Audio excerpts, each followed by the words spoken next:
को भी ना भूलें।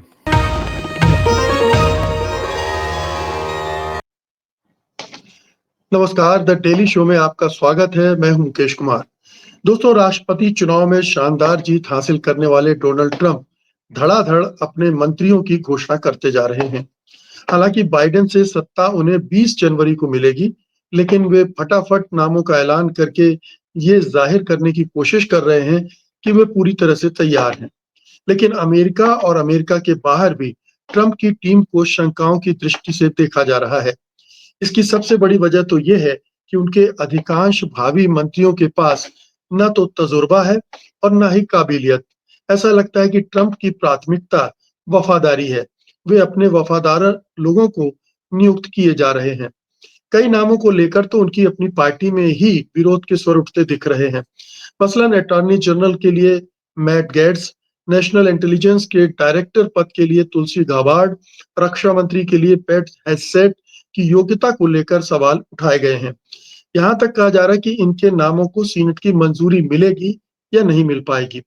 लेकिन ट्रंप की टीम अमेरिका के लिए दूसरी वजहों से भी मुसीबत बन सकती है। एक तो ज्यादातर भावी मंत्री गोरे नस्लवादी हैं और जरूरत से ज्यादा इजराइल समर्थक हैं। इससे पूरा ट्रंप प्रशासन एक खास तरह के दुराग्रह से ग्रस्त भी दिखलाई देता है। यहाँ बॉर्डर जार टॉम होमन का नाम भी लिया जा सकता है, जिन्हें अवैध प्रवासियों को वापस भेजने की जिम्मेदारी सौंपी गई है। होमन प्रवासियों के प्रति घृणा और कठोरता ट्रंप के पिछले शासन में भी दिखा चुके हैं। बहरहाल, हमारे साथ अंतर्राष्ट्रीय मामलों के जानकार और डेलावेयर यूनिवर्सिटी में प्रोफेसर डॉक्टर मुक्तदर खान साहब हैं। तो आइए उनसे इन तमाम चीजों के बारे में और भी बारीकी से समझते हैं। प्रोफेसर मुक्तदर, प्रोग्राम में आपका बहुत बहुत स्वागत है। जी sir, thank you very much Mukesh sahab, और आपके सुनने वालों को मेरा सलाम, नमस्ते, सत श्री अकाल, और आपकी सेहत के लिए थोड़ी दुआ, so that you can get better soon. Thank you, thank you.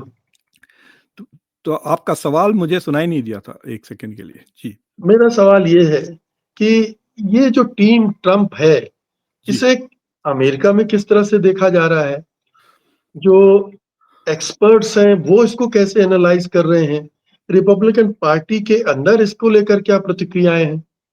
देखिए, रिएक्शंस तो बेसिकली 3 किस्म के रिएक्शंस आ रहे हैं। एक तो डेमोक्रेट्स जो हर चीज को लेकर अरे ये क्या कर दिया, दिस इज अनबिलीवेबल, अनएक्सेप्टेबल, वरना सिस्टमैटिकली तनकीद की जा रही है।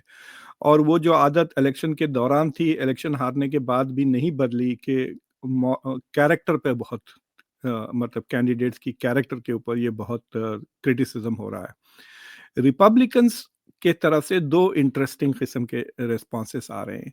जो एस्टैब्लिशमेंट, देखिए, जो सेनेटर्स होते हैं वो 6 साल के लिए इलेक्ट होते हैं। तो जो अभी इलेक्ट होके आए हैं वो they are going to outlive Trump by 2 years.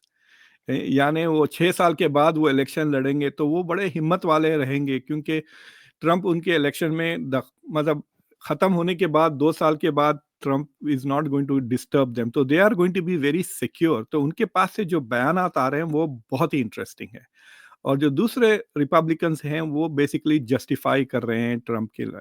देखिए, ट्रम्प को एक बहुत बड़ा मैंडेट मिला है एक तरह से, मतलब रिपब्लिकन प्रेसिडेंट बहुत ज़माने के बाद पॉपुलर वोट जीता है। अगर आपको याद है कि मतलब 2016 में भी और जॉर्ज बुश ने भी, they had lost the popular vote, electoral college vote पे वो आ रहे थे।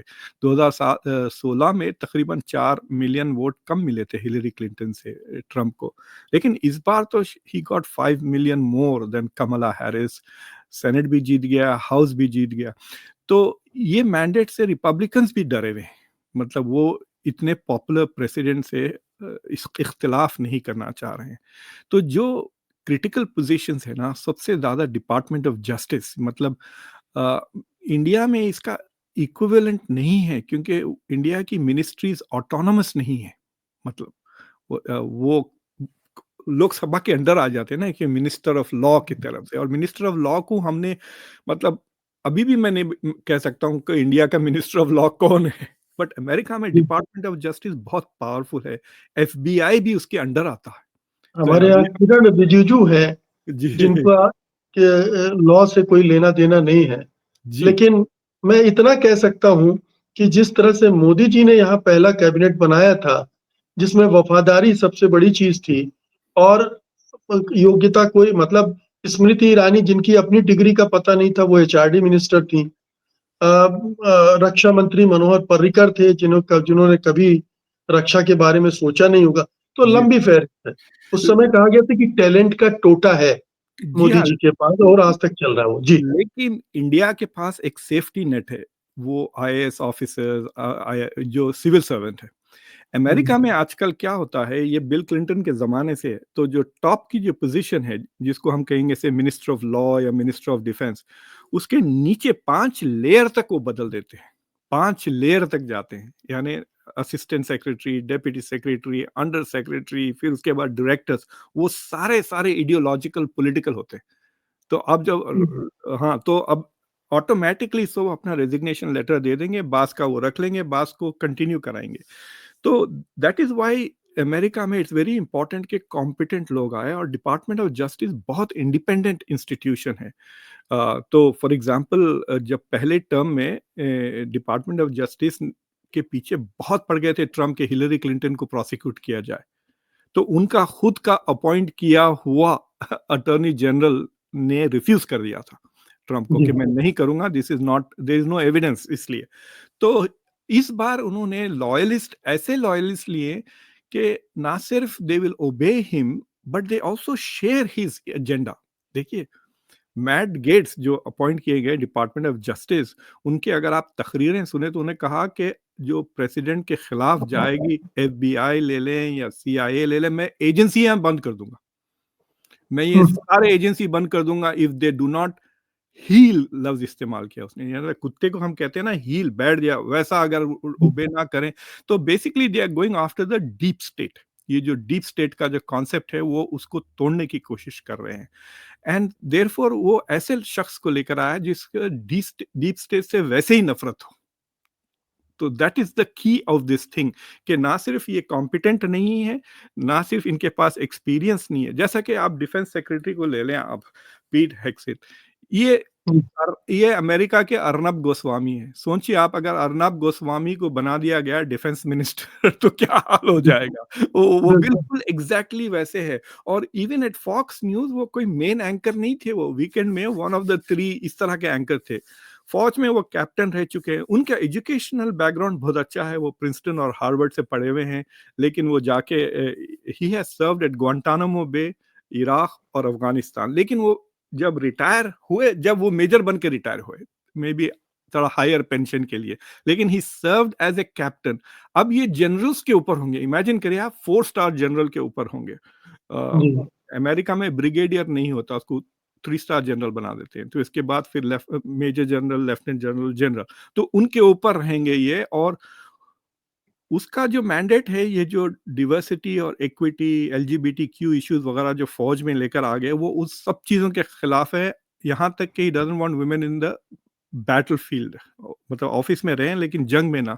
सो ये मैंडेट लेकर आए हैं कि ना सिर्फ वो जो कल्चर है अमेरिकन ब्यूरोक्रेसीज का और एजेंसीज का, वो बदलना चाहते हैं, और एजेंडा भी। सी, दो चीजें हैं, ये नहीं कि डिपार्टमेंट ऑफ डिफेंस ये करेगा, नहीं, पहले मैं डिपार्टमेंट ऑफ डिफेंस को बदल दूंगा, फिर उसके बाद उससे वो काम करेगा जो हमको चाहिए।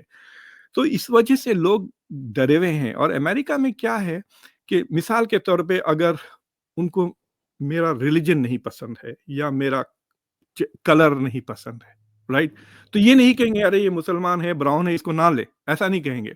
वो कहेंगे अरे इसके पास कम किताबें हैं, और 2 किताबें होती तो बेहतर हो जाती, they will attack you on an area where वो डिसेंट लगे।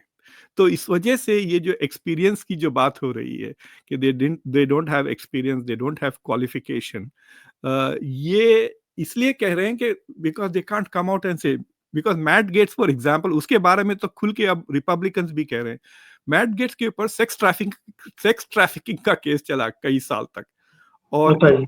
हाँ, और उसके बाद जो पार्लियामेंट में, कांग्रेस में उनके ऊपर एथिक्स कमेटी बैठी हुई है, और मुझे लगता है रिपब्लिकन्स वो पब्लिक में रिलीज कर देंगे, because they do not want to confirm him. तो तो ये जो 3-4 पोजीशंस आए हैं जिससे सब परेशान हैं, वो कन्फर्मेबल पोजीशन, यानी सेनेट को उनको कन्फर्म करना पड़ेगा, उनके एक-एक की हियरिंग होगी, वो पब्लिक में आएँगे, सवाल जवाब होगा। तो ट्रम्प चाह रहे हैं कि ये जल्द से जल्द, जितना जल्दी वो आ जाए, वो देखिए जो पहला टर्म था, ट्रम्प बहुत ही नाइव किस्म के प्रेसिडेंट थे। तो उन्होंने या तो ऐसे लोगों को अपॉइंट किया जो उनको बहुत सारा पैसे दिए थे, जैसे शेवरॉन के सीईओ को स्टेट उन्होंने बना दिया था सेक्रेटरी ऑफ स्टेट, या ऐसे लोगों को बनाया जो कॉम्पिटेंट थे और अच्छे रेपुटेशन था उनका इन द रिपब्लिकन पार्टी। लेकिन ये बंदे did not follow through on his agenda, काफी पुश बैक कर रहे थे, मतलब इसलिए उन्होंने कई नेशनल सिक्योरिटी एडवाइजर्स को निकाल फेंका, सेक्रेटरीज ऑफ स्टेट को चेंज किया, और तो क्या ये माने मुक्तदर साहब कि ये जो कैबिनेट बना रहे हैं जी उसमें एक तो वफादारी पहली शर्त है कि आप मेरे प्रति लॉयल हैं, और दूसरा मेरे एजेंडे को आप जी परस्यू करेंगे, बाकी सब छोड़कर जी हाँ आप जो मेरा एजेंडा है वही आपको लागू करना है, जी हाँ इसके अलावा कोई कोई जी प्राथमिकता नहीं। जी हाँ, क्योंकि पहले टर्म में जॉ बैनन नाम का एक बंदा था जिसको इन्होंने स्टेट डिपार्टमेंट, ये लोग पुश करते थे, मतलब आई थिंक हर दिन ट्रम्प के लिए मस्ट हैव बीन फ्रस्ट्रेटिंग कि यार ये इनको मैंने बनाया सेक्रेटरी ऑफ डिफेंस, इनको मैंने, और ये मुझसे ही बहस कर रहे हैं, जो मैं कर रहा हूँ, इलेक्ट तो मैं होके आता हूँ। देखिए इंडिया में एटलीस्ट आपका डिफेंस मिनिस्टर एटलीस्ट एमपी तो बनता है। अ, देखिए, और आपके प्राइम मिनिस्टर भी मिसाल के तौर पे नरेंद्र मोदी को पूरे इंडिया थोड़ी अप्रूव किया, सिर्फ वाराणसी के लोगों ने अप्रूव भी किया है, लेकिन ट्रम्प को तो बिल्कुल। पूरा अमेरिका ने अप्रूव किया हुआ है। So the mandate is very strong for the president, लेकिन ये सारे सेक्रेटरीज को तो सिर्फ अपॉइंट किया जाता है ना। So it was very frustrating. तो अब ये ऐसे लोगों को अपॉइंट कराया जाए, he doesn't have to, he can tell them, जैसा कि अब इलॉन मस्क आया, तो इलॉन मस्क को उसको बोलने की जरूरत नहीं है कि रोज रोज क्या कर रहे हो यार, एफिशिएंसी करो करो करो, बोलने की जरूरत, वो खुद ही करने वाला है, because that is his idea, his motivation.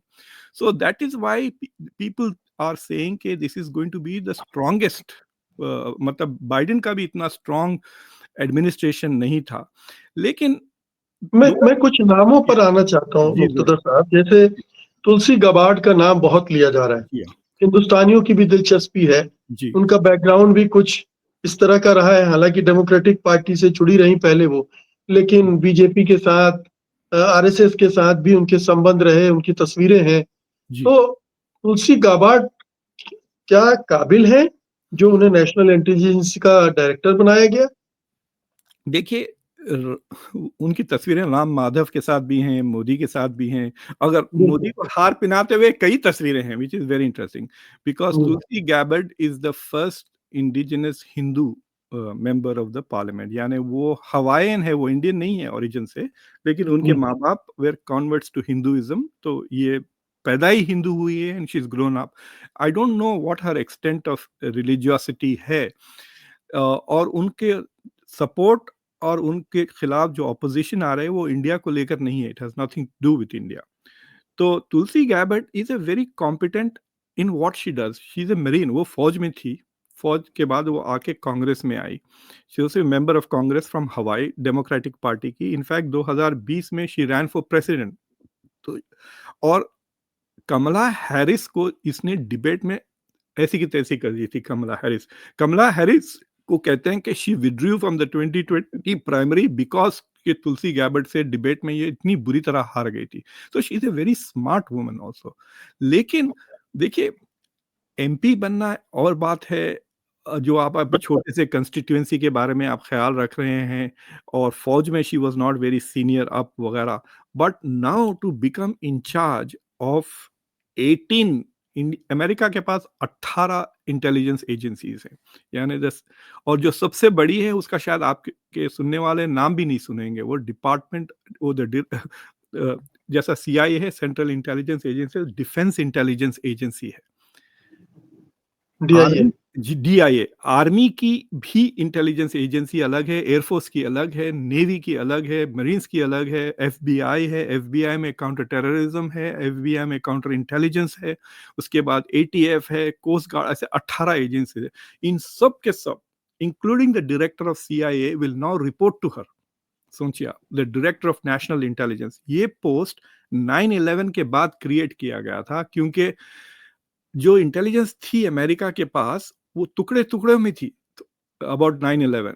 अगर but they had total intelligence, लेकिन they could not put it together. तो डीएनआई का जॉब है to put this thing together.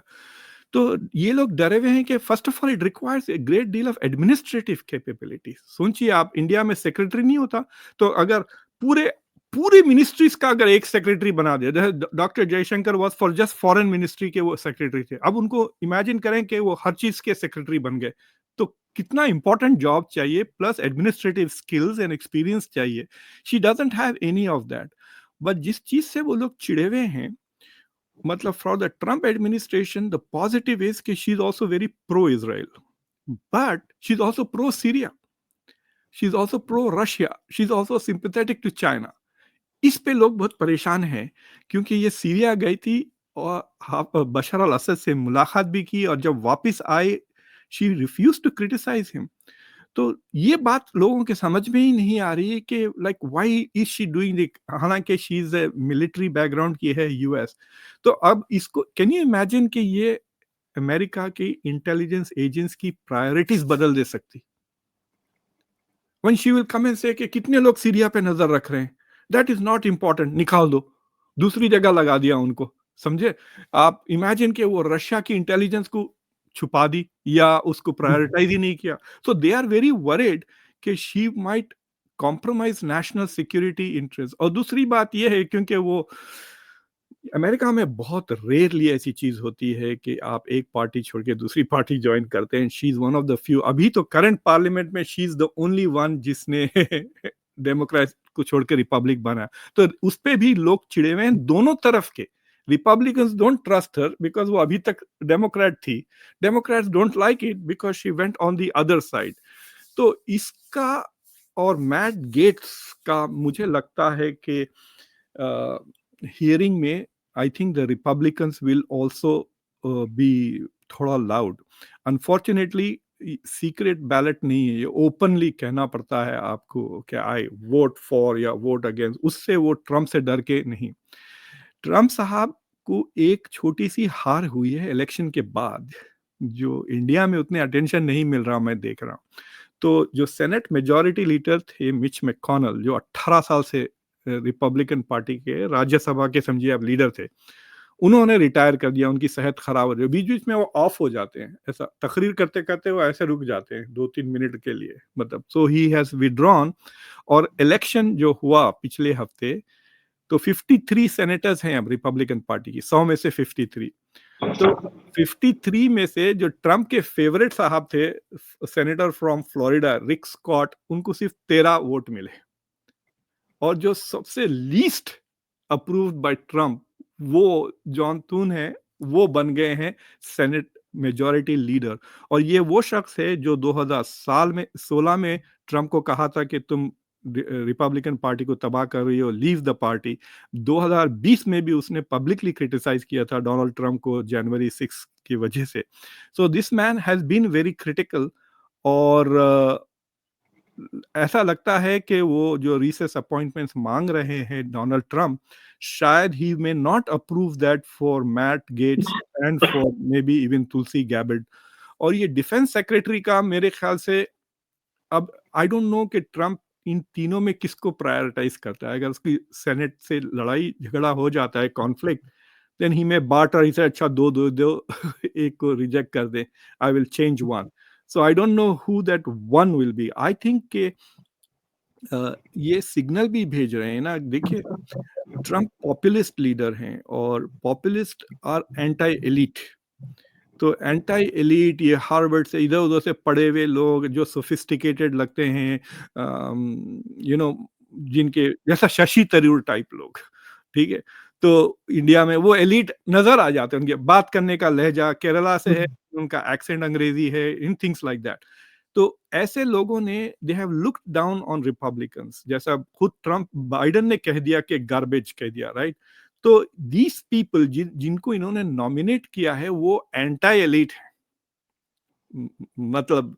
तो उस तरह का भी it he sending a signal to the public कि मैं ये जो स्वैम्प है डीसी का, वॉशिंगटन का, इसको बदल दूंगा, वॉशिंगटन का पॉलिटिकल कल्चर बदल दूंगा, बिकॉज रिपब्लिकन्स कहते हैं ये उनका आखिरी चांस है to save their country, because देखिए Trump is not going to have a third term. तो JD Vance, I don't know, JD Vance भी एलीट है, वो प्रिटेंड करता है to being not an elite, but he is also an elite.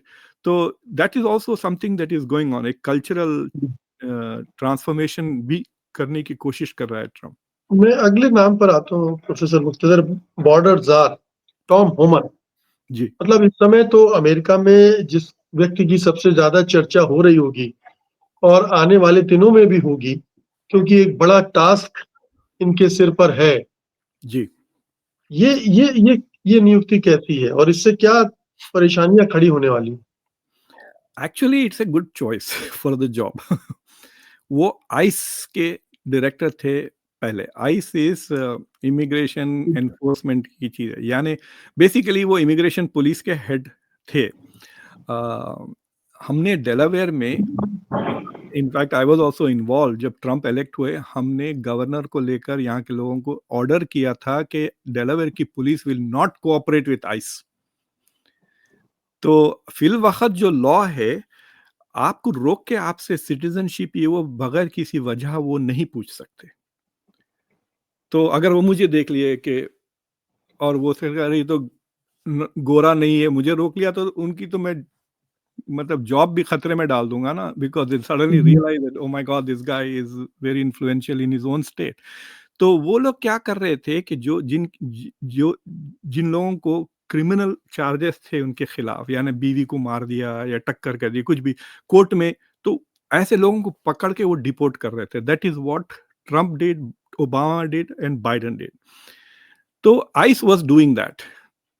तो अब उसमें चक्कर ऐसा हुआ है, अब करंटली तो वो सिस्टमैटिकली कर रहे हैं, मतलब is going to get very bad, because he saying 1.3 million deport करूंगा मैं हर साल, यानी तकरीबन 13 लाख लोग हर साल वो निकाल फेंकेंगे। और एक शख्स है जिसका नाम है स्टीव मिलर, वो बहुत स्पीचेस लिखता था 2000 साल में, अब वो बहुत ही एंटी इमिग्रेंट है। वो डेप्यूटी चीफ ऑफ स्टाफ, यानी व्हाइट हाउस में वो बैठकर he will be coordinating what this fellow is Tom is going to do outside. तो इनका प्लान है कि डे 1 से ये शुरू करने वाले हैं, और मुझे लगता है कि पहले 6 महीने में they will do, and it's going to get very ugly. For example, उससे सवाल पूछा गया कि आप क्या करेंगे, कि फैमिलीज को सेपरेट कर देंगे? अब मिसाल के तौर पे लेट्स से कि कोई इंडिया से इंजीनियर साहब आते हैं अपनी बीवी के साथ, और उनको बच्चा हो जाता है, 2 बच्चे हो जाते हैं, एक 3 साल का है, एक 4 साल का है, और दोनों के वीज़ाज़ एक्सपायर हो गए। ठीक है? अब इनको पकड़ लिया, लेकिन बच्चे तो सिटीज़न हैं, बच्चों का क्या करेंगे? बच्चों को यहाँ छोड़ देंगे और पेरेंट्स को बाहर कर देंगे, या शादी कर ली और पेपर्स इन टाइम फाइल नहीं किए आपने, तो आप अभी इलीगल हैं, आपकी बेगम या आपके हस्बैंड इज़ सिटीज़न, तो ऐसे वक़्त क्या फैमिली को आप डिवाइड कर देंगे? कोई ऐसा तरीका है कि ना करें? तो अभी तो लोग क्या कर रहे थे, ऐसे लोगों को छोड़ दे रहे थे, they were not deporting them. इसने क्या कहा, इसने कहा yes there is one way we can deport the whole family. तो वो अमेरिकन बच्चे जो सिटीजन है उनको भी डिपोर्ट कर देगा और कहेगा जब तुम बड़े हो जाओगे तो जब आ जाना वापस। सो दैट इज स्केयरिंग देम, के मतलब ये जो बहाना डेमोक्रेट्स यूज करे थे टू कीप पीपल, वो भी नहीं, they are like determined to send it back. और मैं देख रहा हूँ इंडिया में लोग बड़े खुश हो रहे हैं। लेट मी टेल इंडियंस के भाई, 1/3 ऑफ जो इलीगल बंदे आ रहे हैं अमेरिका, वो इंडिया से आ रहे हैं। वो इंडियन है इसलिए नहीं छोड़ देंगे। ये नहीं कि नहीं, मोदी भक्तों को उनकी चिंता नहीं, भक्तों को उनकी चिंता नहीं, उनको भक्त भी वो इसीलिए डिपोर्ट खुश है। करेंगे। जी हाँ, और आपको याद होगा कि जब ट्रम्प इलेक्ट हुए थे, the first person who was skilled in hate crime was an Indian software engineer. जी 2016 में लोग भूल गए हैं। तो this man is going to be very dangerous, और इनकी जो जॉब है और स्टीव मिलर की, दोनों जॉब्स को कॉन्फर्मेशन की जरूरत नहीं है सेनेट की, यानी दे हैव देयर जॉब्स, वो definitely they are coming in. जैसा विवेक रामास्वामी है, उसकी जॉब के लिए भी कॉन्फर्मेशन की कोई जरूरत नहीं है। You can assume that they will be in their positions on January 21st। जी। और ये जो विदेश मंत्री है मार्को रूबियो, इनका बैकग्राउंड, इनका इनका हुनर, इनकी काबिलियत, इसको लेकर भी सवाल उठ रहे हैं। तो ये शायद पहले हिस्पैनिक सेक्रेटरी ऑफ स्टेट होंगे अमेरिका के। ये क्यूबन है और मायामी से आते हैं, और ये बहुत सरप्राइज हैं। इनफैक्ट ये अपॉइंटमेंट इतना सरप्राइज था कि इनको अपॉइंट करने की थोड़ी ही देर बाद खुद तुलसी गैबर्ड जाकर फॉक्स पे बोली कि ये क्या कर रहे हैं ट्रम्प। हालांकि तुलसी गैबर्ड का जॉब अपॉइंटमेंट अभी नहीं हुआ था। She could have upset Trump, मतलब ट्रम्प अगर वो देख लेता और उसको गुस्सा आ जाता तो वो तुलसी वुड हैव बीन आउट। तो ये मार्को रूबियो ने इतना मजाक उड़ाया था ट्रम्प का। आपको शायद याद होगा 2016 उन्होंने कहा था कि ट्रम्प के हाथ छोटे हैं, इसका मतलब उसके दूसरे बॉडी पार्ट्स भी छोटे हैं, तो इस तरह की वेरी नेगेटिव हुए थे। लेकिन Marco Rubio is a नियोकॉन।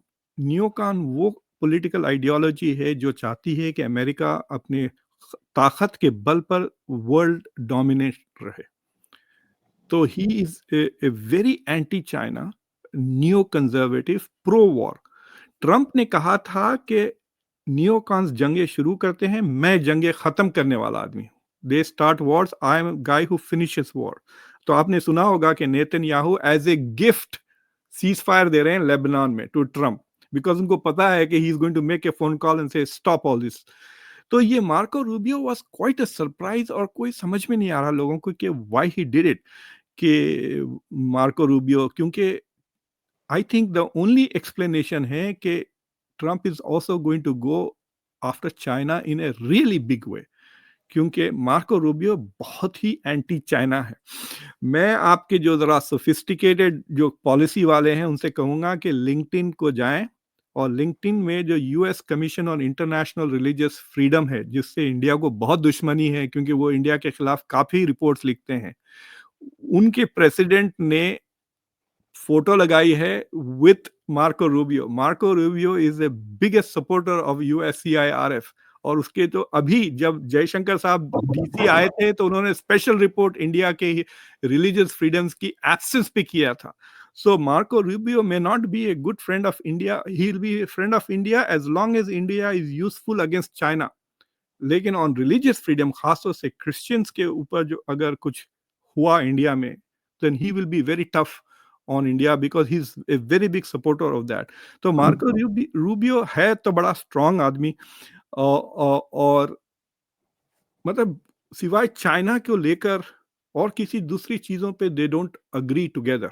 That is the issue, इसलिए लोग सरप्राइज है। लेकिन क्योंकि वो सेनेट में थे और मतलब सारे सेनेटर्स उनके दोस्त हैं एक किस्म से, so his confirmation will go through easily, कह रहे हैं लोग, but people are not happy.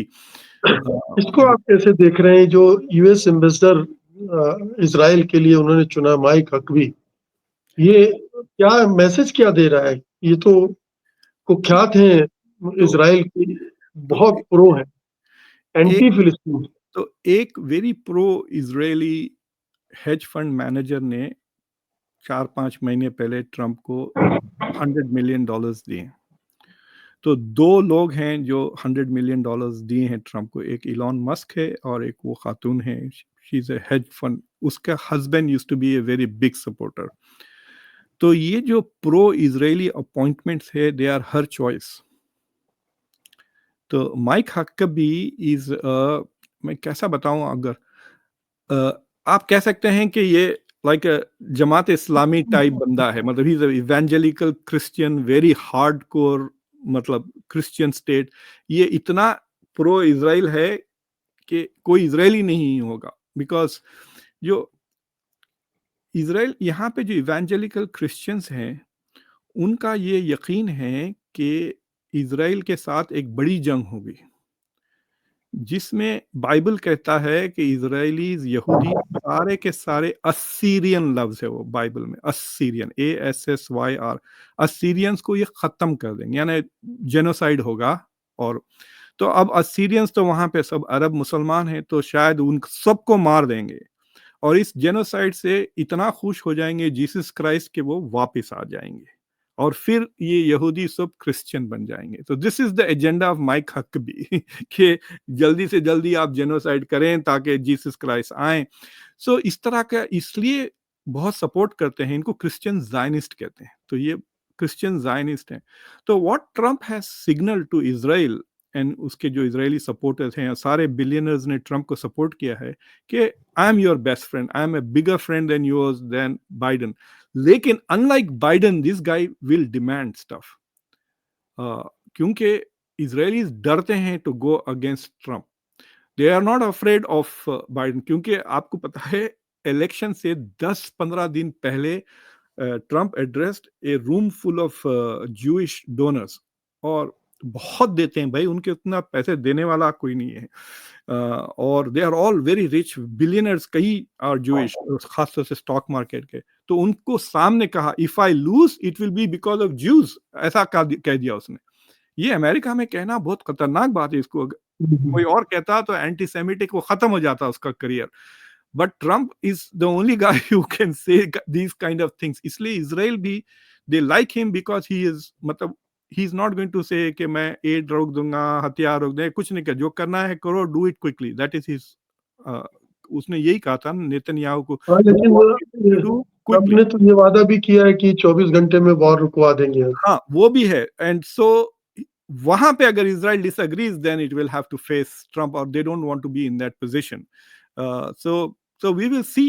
मतलब ट्रम्प ने जो चीजें की, जो कोई किसी प्रेसिडेंट को हिम्मत नहीं थी, उसने इजराइल का जो कैपिटल था वो मूव कर दिया था तेल अवीव से जेरूसलम, और फिर बाइडेन में हिम्मत नहीं आई कि वो वापस करें। So Trump can do decisive things, और वो कह रहे हैं कि फिर वो दोबारा, मतलब दो चीजें फॉरेन पॉलिसी में इट्स क्लियर, एक कि they are going to go after China in a very big way, मतलब चाइना को खत्म करने की कोशिश करेंगे खासतौर से इकोनॉमिकली, और दूसरी चीज है ईरान।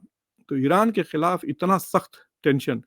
तो लेकिन अभी तो एलन मस्क ईरान के एम्बेसडर से मिले हैं यूएन में, उसका क्या agenda?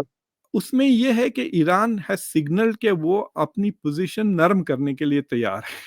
So Iran is trying to prevent the new sanctions coming in, क्योंकि बाइडेन ने जेसीपीओए में वापस नहीं गया, लेकिन उसने नए सैंक्शंस नहीं लगाए ईरान के ऊपर, पिछले जो थे तो थे, बट ही डिड नॉट। तो ट्रम्प इज सेइंग के मार्को रूबियो से जब पूछा गया कि what is, so people like Marco Rubio Middle East के बारे में कहते हैं the real problem is Iran.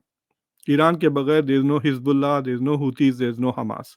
तो instead of going after them we will go after Iran. तो ट्रम्प कहेगा कि जंग बंद करो गाजा में, बट गो आफ्टर ईरान। तो अब ये क्लियर नहीं है कि will he allow a military attack on Iran, या he will go for total economic sanctions. मतलब इतनी सख्ती से, आपको याद है इंडिया के ऊपर जितना दबाव पड़ा था, इंडिया ने अपने ईरान के साथ जितना भी था जीरो हो गया था ट्रेड, बिल्कुल। फिर बाद में चाबहार के लिए स्पेशल परमिशन लेना पड़ा इंडिया को विद फ्रॉम द यूएस, वरना इंडिया पे बहुत सख्त सैंक्शंस लग जाते थे if India had gone ahead. India ने $10 मिलियन के करीब या 100 मिलियन कुछ इन्वेस्ट किए, चाबहार का एक जो पोर्ट है वो इंडिया ने बनाया। तो so that kind of pressure, तो ये दो चीजें आने वाली हैं। और ये जो मुलाकात आपने किया है, that also has created controversy. Elon Musk is not the secretary of state, Elon Musk is not national secretary, वो ईरान के जाके क्यों मिल रहे हैं? तो सवाल ये उठ रहा है कि did he do it on his own, क्योंकि वो meeting at a secret place हुई, so it was not accidental, it was planned. तो क्या ट्रम्प ने उसको भेजा? क्या इलॉन मस्क इस तरह की चीजें करते रहेंगे in the future? Will he go to Russia, will he go to China? क्योंकि Elon Musk does not want bad relations with China, क्योंकि उनके सारे इन्वेस्टमेंट्स वहां पर है, टेस्ला वहां बनती है, right? So it is going to become very complicated. तो मेरे ख्याल से ट्रम्प का जो मेन एजेंडा है वो पहले 6 महीने में it will be like he said, क्योंकि जिस तरह से उन्होंने प्रोमिसेस किए हैं, is fulfilling them. For example, उन्होंने कहा कि RF के को मैं रॉबर्ट कैनेडी को बना दूंगा secretary of health and human services, उन्होंने नॉमिनेट कर दिया। बट 6-7 महीने के बाद ये जो कॉन्ट्रडिक्शंस हैं वो दे विल स्टार्ट सरफेसिंग, या कि मार्को रूबियो जाएंगे या इलॉन मस्क जाएंगे। बिल्कुल। तो अंत में कंक्लूड करने के लिए आपने विवेक रामास्वामी के बारे में नहीं पूछा। जी, विवेक रामास्वामी को आपने पहले ही कोट किया था कि एलन मस्क के साथ उनको जिम्मेदारी दी गई है, जहां उनको सीनेट की मंजूरी की जरूरत नहीं। इट इज सच जी, अगर अगर विवेक रामास्वामी मुझसे बात करा तो मैं तो I will treat this as an insult of Vivek Ramaswamy. देखिए, विवेक रामास्वामी से पूछ रहे थे कि will you accept vice presidential nomination, तो उन्होंने कहा कि I am running for president not for vice president. मतलब he was thinking he will get much higher. तो पहले तो फर्स्ट क्लास में नहीं आया, वो सेकंड क्लास में डाल दिया उनको। दूसरी चीज ये है कि वो जो डिपार्टमेंट है डोज, DOGE, उसको डिपार्टमेंट ऑफ गवर्नमेंट एफिशिएंसी कहते हैं। तो सेनेटर एलिजाबेथ वॉरेन जो यहाँ पे प्रोग्रेसिव सेनेटर है, उसने ट्वीट किया कि इनको गवर्नमेंट एफिशिएंसी बनाने के लिए सेलेक्ट किया गया और ये एक जॉब में 2 बंदे लगाए हैं। तो एफिशिएंसी के बजाय रिडंडेंसी क्रिएट कर दिया। तो it has become a big joke in Washington DC। तो मेरे ख्याल से Vivek Ramaswamy is like going to be like Elon Musk का असिस्टेंट। इलॉन मस्क को आइडियाज आएंगे, ये करो वो करो, एंड देन फिर वो वापस चले जाएंगे, and Vivek Ramaswamy will have to actually bureaucrat बन के एग्जीक्यूट करें। I mean, so I think this is demeaning. वो खुद इज ए बिलियनियर हिमसेल्फ और close to becoming a billionaire. I would recommend कि वो ना लें ये जॉब। पीट बुटिशिश, आपको याद होगा 2020 में काफी फेमस हो गए थे, he was a challenger, and suddenly उनको बना दिया ट्रांसपोर्ट का सेक्रेटरी। एटलीस्ट कॉन्फर्मेशन तो हुआ उनका। Now he is politically irrelevant, वो साइड लाइन हो गए। तो विवेक रामास्वामी, अगर वो एफिशिएंसी, वो तो रिस्की डिपार्टमेंट है क्योंकि it doesn't exist, they will have to create it to do things. अगर वो फेल हो जाएगा ना तो इनका पॉलिटिकल करियर भी उसके साथ डूब जाएगा। आपको याद है बॉबी जिंदल का नाम सुना आपने? ही रैन फॉर बिल्कुल प्रेसिडेंट, अब उनका नाम सुनने में भी नहीं आता, ही इज डिसअपीयर्ड। बिल्कुल सही। तो कुल मिला के अगले 6 महीने मतलब 20 जनवरी के बाद हमें देखना पड़ेगा कि ये टीम किस तरह से काम करती है और समस्याएं खड़ी करेगी ये ट्रंप के लिए, क्योंकि जिस तरह के लोग इकट्ठे किए हैं वो न तो तजुर्बेकार हैं और ना ही बहुत काबिल लोग हैं। तो देखिए, ये चैलेंजेस आएंगे। इंडिया के लिए भी इंस्टेंटली प्रॉब्लम हो सकता है। देखिए, ट्रंप ने कहा कि मेरे लिए इंग्लिश डिक्शनरी में सबसे फेवरेट लफ्ज टैरिफ, और वो कह रहे हैं कि मैं 10% टैरिफ लगा दूंगा अक्रॉस द बोर्ड। तो एक पहला उसका नतीजा होगा कि जर्मन इकोनॉमी डूब जाएगी, उनके एक्सपोर्ट्स विल बिकम यूजलेस। तो वो अगर यहाँ आके मैन्युफैक्चर करे तो जर्मन जॉब्स चले जाएंगे अमेरिका को, या जर्मन कार्स नहीं बिकेंगे America. But he can't come and say कि मैं सिर्फ चाइना पे लगाऊंगा टैरिफ, क्योंकि the purpose of the tariff is not to hurt China, the purpose is कि अमेरिका में जॉब्स बने, अमेरिका में मैन्युफैक्चरिंग आए। तो वो इंडिया को छूट क्यों देंगे? क्योंकि वो मकसद, तो वो सारा का सारा टैरिफ इंडिया पे लगा। और ट्रंप ने एक्चुअली एक स्पीच में कहा है कि the worst offender is abuser India. India. या तो अगर आप इंडिया के जो फॉरेन ट्रेड को देखते हैं, टॉप 10-15 ट्रेडर्स, इंडिया सबके साथ नेगेटिव है। इंडिया का ट्रेड बैलेंस सबके साथ, सिर्फ यूएस के साथ पॉजिटिव है। अगर किसी ने वो बता दिया ट्रंप को, तो Trump is going to say because we allow this. So India has to be very careful कि he could hurt India on immigration, on visas, student visas, वो सारा का सारा। वो Stephen Miller is not only against illegal immigration, वो legal migration के भी खिलाफ है, क्योंकि it is diluting the whiteness of America। तो वो ये वीजा प्रोसेस वगैरह भी स्लो कर सकता है। बिल्कुल। बहुत बहुत शुक्रिया प्रोफेसर मुक्तदर, हमसे बातचीत करने के लिए आपका धन्यवाद। नमस्कार। Thank you very much.